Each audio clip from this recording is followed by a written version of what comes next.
कथा जीवन की व्यथा को कैसे सुधार देती है,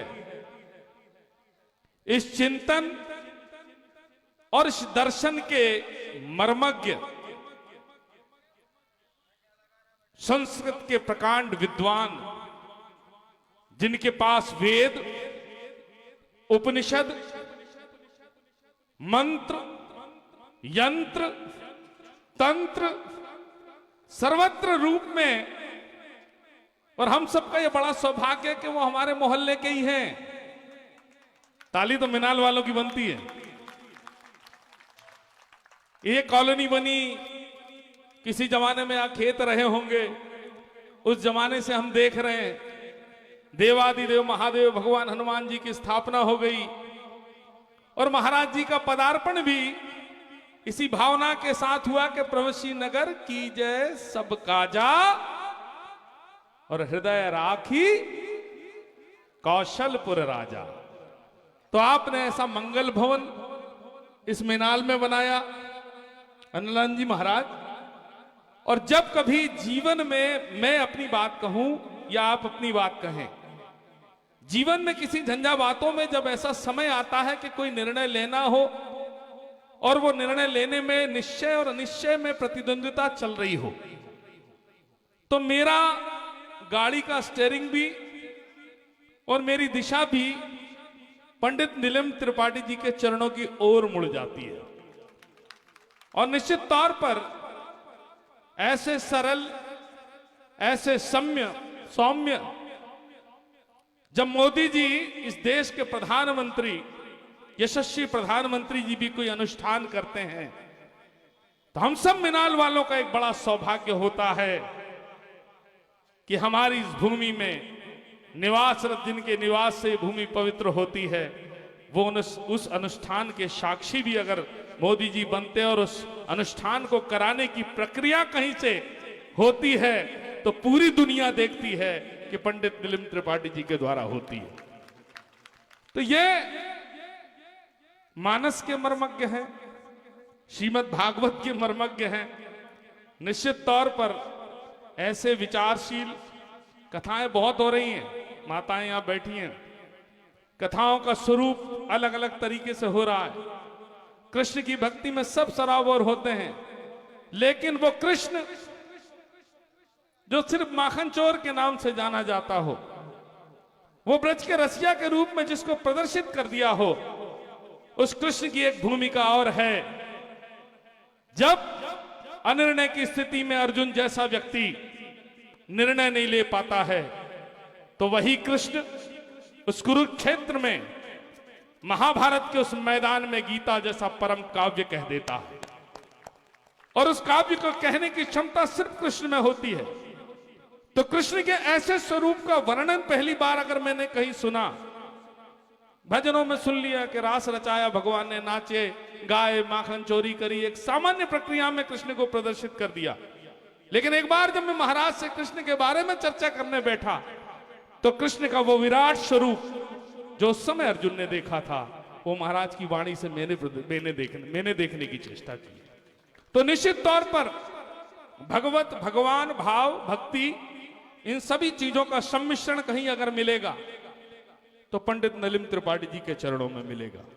तो आज के दौर में ऐसे बहुत कम लोग हैं, मैं मंच पे कह रहा हूं, और इसमें कोई अतिशयोक्ति नहीं है, कोई झूठ भी नहीं है, कोई फरेब भी नहीं है। हम लोग का सौभाग्य नहीं रहा, 6-7 दिन मैं भी बाहर रहा, महाराज जी भी बाहर रहे, बीच में आने की कई बार कोशिश की, लेकिन आज जब गाड़ी से उतर रहे थे तो श्रीमद् भागवत के उस अंतिम श्लोक का भी हमने श्रवण कर लिया। तो मतलब 7 दिन की कथा का श्रवण करने का भाग्य हमारा हो गया। तो निश्चित तौर पर 7 दिन के इस कथा यज्ञ में आप सब लोग इतनी बड़ी संख्या में यहां उपस्थित होकर महाराज श्री के श्री मुखारबिंद से श्री कृष्ण के उत्तम चरित्र, श्रीमद् भागवत चरित्र का वर्णन जब सुन रहे थे, तो ऊपर बैठे वो आपके जो पितृ हैं वो तृप्त हो रहे थे। श्रीमद् भागवत कथा आपके इस जन्म के बंधनों से मुक्ति नहीं करती, आपके पूर्व जन्म के बंधनों से मुक्ति नहीं करती।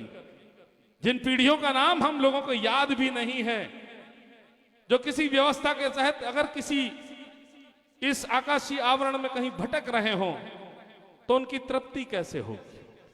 उनकी तृप्ति के लिए अगर पीढ़ी का कोई भी व्यक्ति ऐसे विद्वान आचार्य के श्रीमुख से श्रीमद् भागवत कथा का श्रवण भर कर लेता है तो उसके कई जन्मों के पितृ तृप्त हो जाते हैं। तो एक बार ताली अपने पितरों के लिए बजाएं और इसी भावना से हम इस कथा का आपने जो श्रवण किया है और महाराज जी के विद्वत विचारों को सुना है, निश्चित तौर पर हमारे जो पौराणिक ग्रंथ हैं, वेद हैं, उपनिषद हैं, आज इन पर शोध हो रहा है। आज विज्ञान भी इन पर ही खड़ा हुआ है। आज जिस प्रकार की दुनिया में व्यवस्था चल रही है, कहीं ना कहीं हमारे उन वेद और उपनिषदों के द्वारा ही किया जा रहा है। और आज बड़ी अतिशोक्तिनी महाराज इस संस्कृत की भाषा को भी आप जैसे लोग, आप जैसे विद्वान ग्लोबल कर रहे हैं। पूरी दुनिया में संस्कृत पे कंप्यूटर के बहुत सारे कोर्सेज जो अब जो बनने जा रहे हैं, जो बाइनरी लैंग्वेज है, बहुत सारी चीजें, भाषाएं कंप्यूटरगत बन रही है, उसमें अंग्रेजी शून्य हो गई है, उसमें संस्कृत की महत्वता है। तो हम सब लोगों के लिए आपका यह सानिध्य बहुत अर्थपूर्ण होता है कि आपके सानिध्य में रहकर हम अपनी मौसी हिंदी है, माँ तो संस्कृति है, तो संस्कृत से जुड़ते हैं, मौसी के आंचल में बैठे रहते हैं और माँ और मासी, माँ जैसी हिंदी को हम अपने साथ आत्मसात करते हैं। तो एक बार जोरदार ताली मुक्तगण से आगे से पीछे तक के लोग हाथ उठाए महाराज जी के लिए बजाएं। बोलिए राधे कृष्ण भगवान की, बोलिए राधे कृष्ण भगवान की, बोलिए बांके बिहारी लाल की। और एक और विद्वान जो निरंतर धर्म की ध्वजा, धर्म की गंगा, धर्म की इस भागीरथी को अध्यात्म से जोड़ते हुए भक्तों तक अपना आशीर्वाद देते हैं, जो आपने विगत दिनों दैनिक भास्कर में एक बड़ा फोटो देखा होगा कि भोपाल में महाराज जी अगर किसी का फोटो छपा राम अवध में राम जब आए तो उनका पहला निमंत्रण अवध से चलकर कहीं पहुंचा था। तो ऐसी विराट मूर्ति हमारे बीच बैठी हैं अनिलानंद जी महाराज जी, इनको राम का बुलावा सबसे पहले भोपाल में आया था।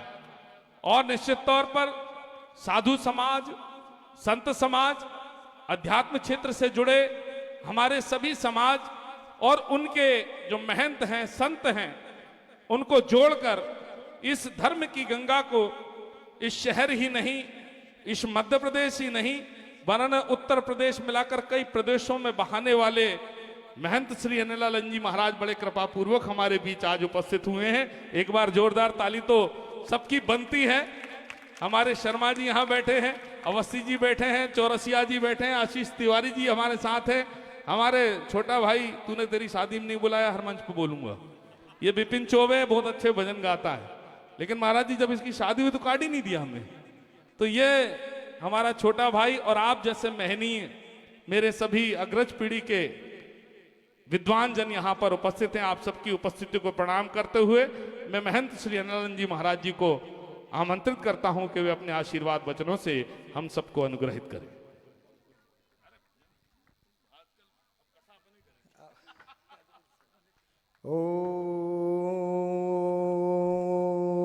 ओम आदि गुरुवे नमः, जुगादि गुरुवे नमः, सतगुरुवे नमः।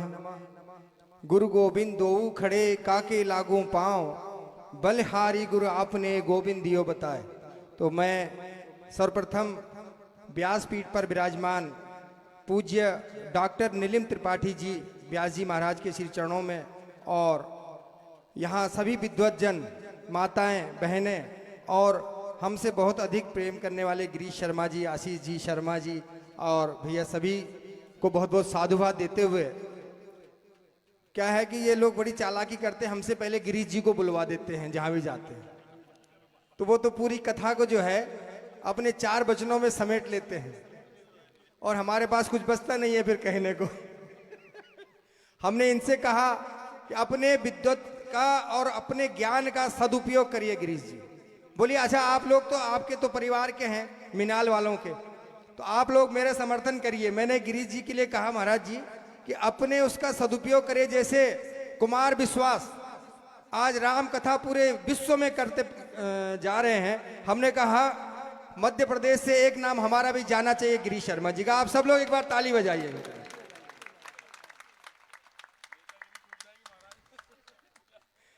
कहते हैं महाराज जी ने 7 दिनों तक आपको इतना ज्ञान दिया होगा कि हमने अगर थोड़ा सा भी ज्यादा दे दिया तो वो छलकने लगेगा।